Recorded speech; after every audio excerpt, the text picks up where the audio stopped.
अस्सलाम वालेकुम, कैसे हैं आप सब। मेरा नाम है सहर अली। उर्दू स्टोरी चैनल सहर वॉइस में आप सबको खुशामदीद।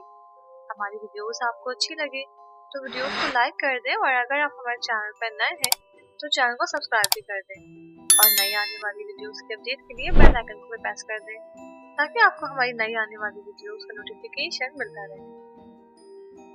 मोहब्बत मोहब्बत एक ऐसा जज्बा है जो जात, रंग, नस्ल, गर्ज के हर चीज से आजाद है। मोहब्बत और पसंद दो अलग अलग चीजें हैं और इश्क उनसे भी आला दर्जा है। मगर दौर जदीद के इंसानों ने तीनों जज्बों को एक ही सांचे में ढाल रखा है। मोहब्बत में कभी ये नहीं देखा जाता कि मुकाबिल कहाँ से आया है, किस दुनिया से ताल्लुक रखता है, या उसने अपनी जिंदगी में क्या खोया और क्या पाया है। शायद इसीलिए तो कहा जाता है कि मोहब्बत अंधी होती है।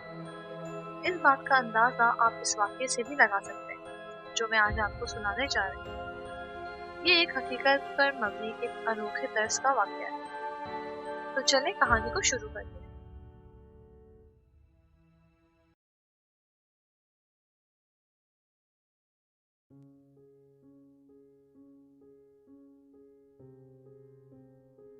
मेरा नाम जलाल गाजी है और मैं दरबार शाह गाजी का मुरीद और एक आमिल हूँ। मुझे ये इल्म अपने दादा जान से विरासत में मिला। अब्बा चाहते थे कि मैं आला तालीम हासिल करने के लिए किसी मल्टीनेशनल कंपनी में जॉब करूं, लेकिन मैं अब्बा का आधा ही ख्वाब पूरा कर सका। एमफिल मैथमेटिक्स करने के साथ साथ मैंने दादा जान से रूहानी तालीमात हासिल करने का सिलसिला शुरू कर दिया, जो कि 5 साल तक कायम रहा।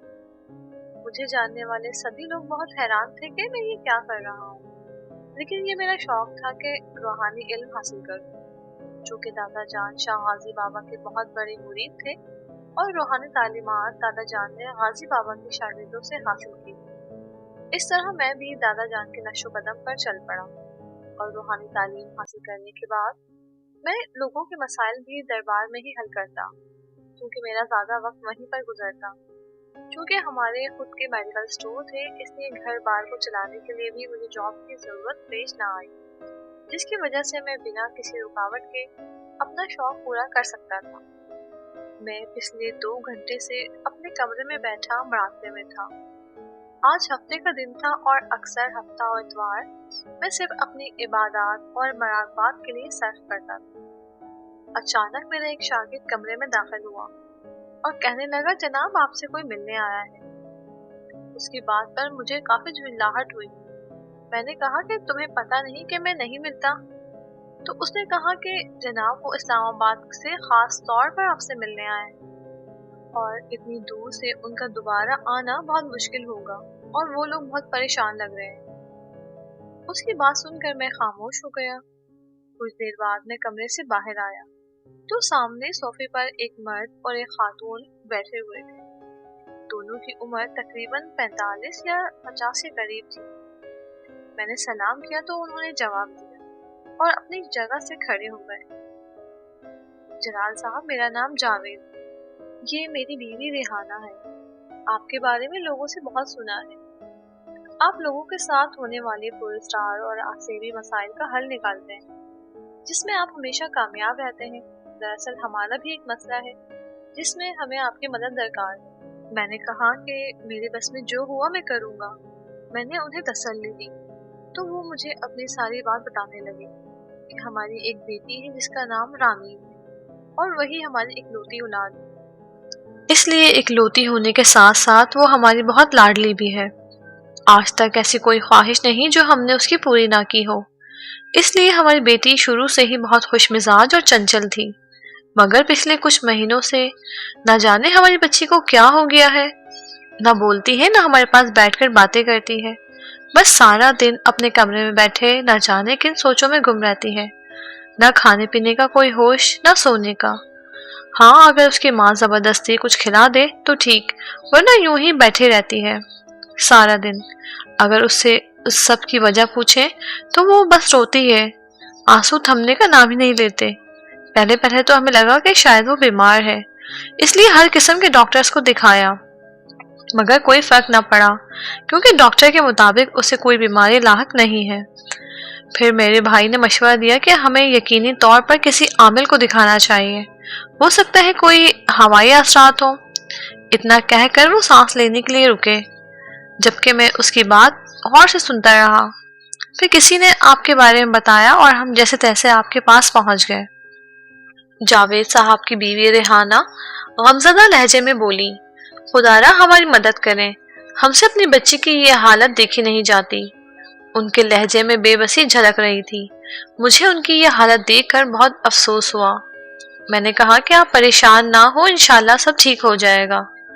आप मुझे ये बताएं कि ऐसी हालत होने से पहले उसके साथ कोई गैर मामूली वाकया पेश आया या कुछ भी ऐसा हुआ जो उसकी इस हालत का जिम्मेदार हो, या रामीन किसी वीरान जगह पर गई हो।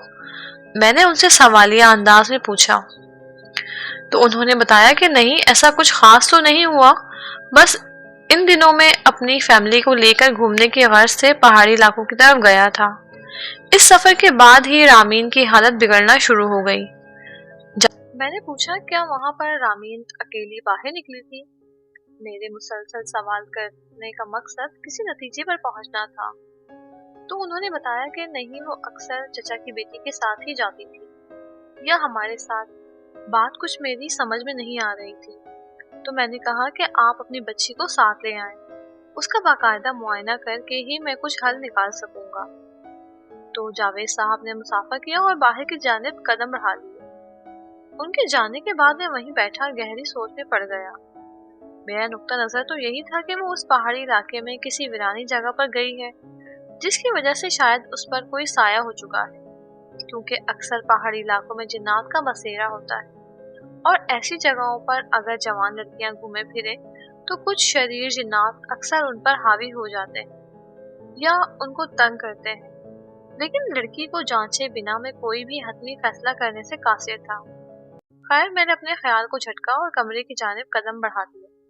कुछ दिनों बाद जावेद साहब और रेहाना बेगम अपनी 22 साल लड़की के साथ दरबार में मौजूद थे और बहुत परेशान नजर आ रहे थे और बस यही कहे जा रहे थे कि हमारी बच्ची को ठीक कर दीजिए।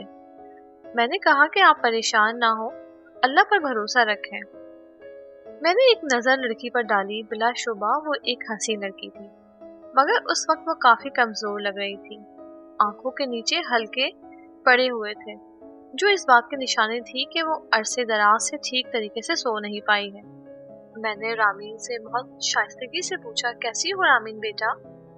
मेरी बात पर उसने एक नजर मेरी तरफ देखा और फिर नजरें नीचे कर ली।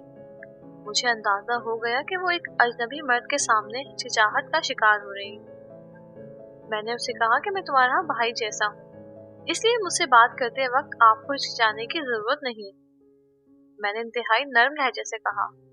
मैंने उससे 2-4 सवाल किए ताकि उसका एतमाद जीत सकूं। उसकी नजरें नीचे ही थीं। मैं ये जांचना चाह रहा था कि वाकई उस पर असरात है या नहीं, मगर मुझे कुछ अंदाजा लगाना मुश्किल था।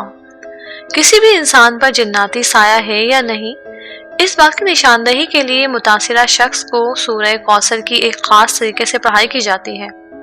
अगर वो बिना अटके सूरह कौसर को पूरा पढ़ ले तो मतलब उस पर साया नहीं है, लेकिन अगर वो अटक जाए तो मतलब असरात मौजूद हैं। मैंने भी रामीन को जांचने के लिए यही तरीका अपनाया, लेकिन जैसे जैसे मैं उसको सूरह कौसर पढ़ाता मेरी हैरत बढ़ती गई, क्योंकि वो बिना अटके पूरी सूरत मुकम्मल कर गई, जो इस बात की निशानदही थी कि रामीन पर कोई साया नहीं है। मैंने दीनी तालीमात के मुतालिक भी कुछ कवायद व कवानीन के बारे में पूछा, जिसका उसने सही जवाब दिया।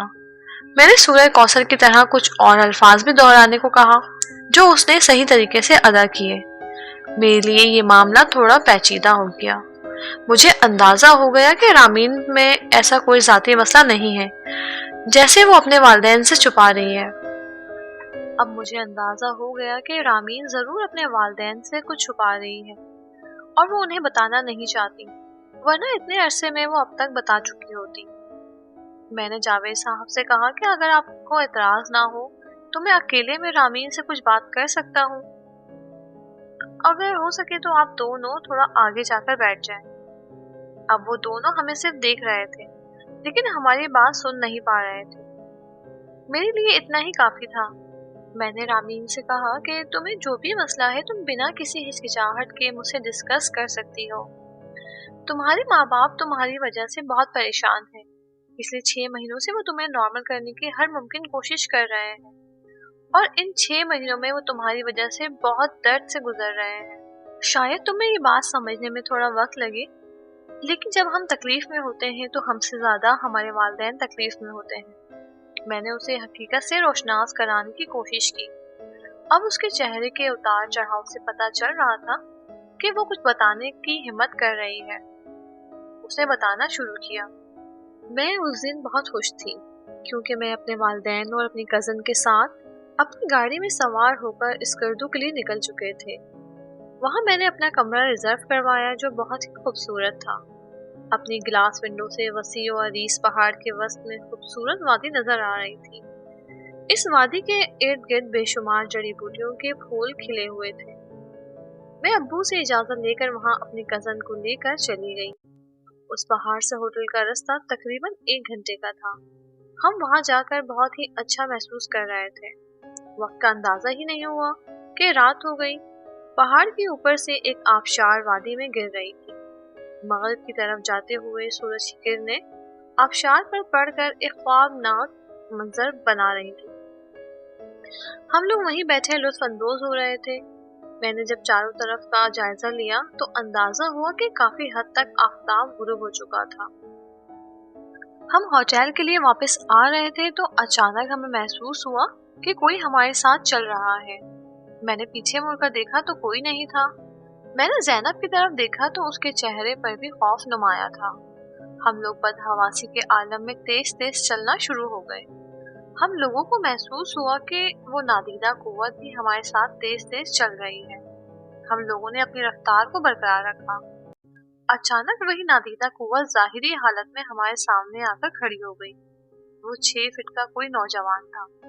उसने ब्लैक कलर की शलवार कमीज जेबतन कर रखी थी, जबकि अपने चेहरे को व्हाइट कलर के मफलर से ढांक रखा था।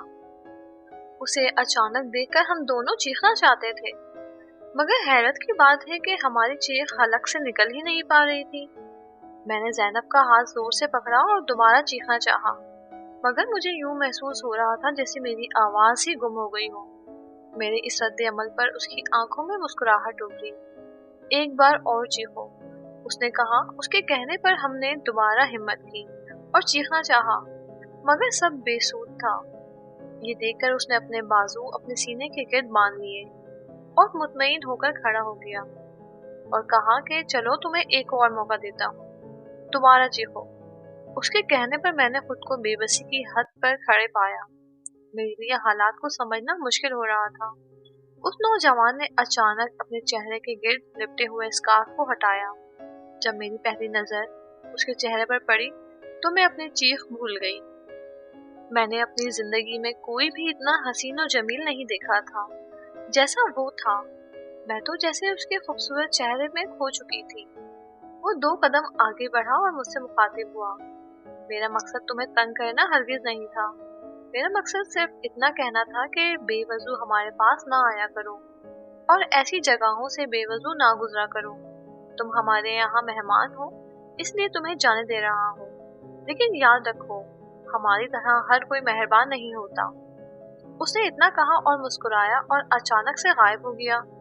उसे गायब पाकर मैंने इर्द गिर्द देखा, मगर वो कहीं नहीं मिला। मुझे ऐसा लगा जैसे उसकी एक मुस्कुराहट ने मेरी पूरी दुनिया ही चुरा ली हो। डर तो जैसे बहुत दूर जाकर छुप गया था। मैं दीवानों की तरह उस रास्ते पर आगे बढ़ती जा रही थी जिस तरफ वो खड़ा था। हम बामुश्किल वापस होटल आ गए। उसके बाद हम लोग वहाँ मजीद 2 दिन रहे। इस दौरानिया मैंने ना किसी से कोई बात की और ना ही कमरे से बाहर निकली। सभी ये समझ रहे थे कि शायद मेरी तबीयत नासाज है। उस दिन से आज तक मैं एक लम्हा भी उसको फरामोश नहीं कर पाई। यूं महसूस होता है जैसे वो जाते हुए मेरा दिल ले गया हो और मैं बिना दिल के एक जिंदा लाश हूँ। मैं चाहकर भी उसकी यादों, उसकी मुस्कुराहट के सहर से नहीं निकल पाई। वो पहली नजर में ही मेरी पूरी जिंदगी पर हावी हो रहा था। कभी कभी तो शिद्दत से दुआ करती हूँ कि काश एक दफा वो कहीं नजर आ जाए, मगर वो कहीं नजर नहीं आता। रामीन सारी बात बताकर खामोश हो गई, मगर उसके आंसू मुसलसल बह रहे थे। मेरे पास ऐसा केस पहली दफा आया था जिसमें एक लड़की एक जिन की मोहब्बत में कैद हो गई हो। मैं कुछ देर खामोशी से उसके चेहरे पर बिखरे दर्द के जज्बात को देखता रहा। फिर आखिर मैंने बोलने का फैसला किया कि देखो रामीन बेटा, जिस तरह इंसान हसीन होते हैं इस तरह जिन्नात भी हसीन और जमील होते हैं। तुम्हारी गलती ये थी कि तुम्हें वहां से बेवजू नहीं गुजरना चाहिए था। तुम्हारी खुशनसीबी थी कि वो अच्छा जिन था, वरना वो तुम्हें इस तरह नुकसान पहुंचाता कि अपना तारुफ करवाने की उसे जरूरत ही ना पड़ती। मगर उसने ऐसा कुछ नहीं किया। ये अल्लाह का तुम पर खास करम रहा कि तुम्हारा सामना एक अच्छे जिन से हुआ और उसने तुम्हें जाने दिया। मैंने रामीन को समझाया कि तुम्हें सब कुछ भुलाकर एक नई शुरुआत करनी चाहिए, क्योंकि अल्लाह पाक ने कुरान में फरमाया है कि जो चीज जिस मकसद के लिए पैदा की गई है उसके लिए वहाँ शिफा रखी गई है। अगर इंसानों का निकाह जिन्नात से अफजल करार दिया गया होता तो हमारे प्यारे नबी सल्लल्लाहु अलैहि वसल्लम इस चीज का हुक्म जरूर देते। इस दुनिया और जिंदगी को गुजारने का जो तरीका हमें हमारे पैगंबर ने बताया है वो कुरान की सूरत में हमारे लिए एक बेहतरीन नमूना है। क्या आपको वो काफी नहीं है? आपको इंसानों के लिए पैदा किया गया है, आप इंसानों में निकाह करें। जिन्नातों को जिन्नात के लिए पैदा किया गया है, उनके निकाह उनकी जिंदगी वही बेहतर है। तुम अपने नजरिए को ठीक करो। तुम अपनी सजा में अपने वालिदैन को भी मुलविस कर रही हो, जिसका तुम्हें इस दुनिया और आखिरत दोनों में जवाब देना पड़ेगा। मेरी बात पर उसने एक नजर मेरी तरफ देखा, जैसे वो मेरी बात को समझना चाह रही हो। मैंने उसे कुछ कुरानी आयात का विर्द बताया और उसे 5 वक्त की नमाज की पाबंदी करने को कहा और उसके वालिदैन को कहा कि वो रामीन के साथ कम से कम 1 साल तक शाह गाजी के दरबार पर हाजिरी दें। हाँ, लेकिन उसके वालिदैन को मैं असल वजह नहीं बता पाया, क्योंकि रामीन मुझे पहले ही मना कर चुकी थी। इसलिए मैंने उसकी बात का एहतराम करते हुए उसके वालिदैन को टाल दिया। 1.5 साल बाद जावेद साहब की मुझे कॉल आई। वो बहुत खुश दिखाई दे रहे थे। उन्होंने बताया कि रामीन के लिए एक बहुत अच्छा रिश्ता आया था, जिसके लिए रामीन ने हाँ कर दी और कुछ महीनों बाद उसकी शादी हो गई। उनकी बात सुनकर मैंने उन्हें मुबारकबाद दी। मैं सोच रहा था कि अभी तक तो मैं सिर्फ अपने अमलियात के जरिए काम करता था। पहली दफा मेरे इल्म की जगह मैंने जहन का इस्तेमाल करके एक दूसरे जहन को राह रास्त पर लाने की कोशिश की, जिसमें मुझे खातिर ख्वाह कामयाबी मिली, जिसने मुझे बेपनाह खुशी अता की।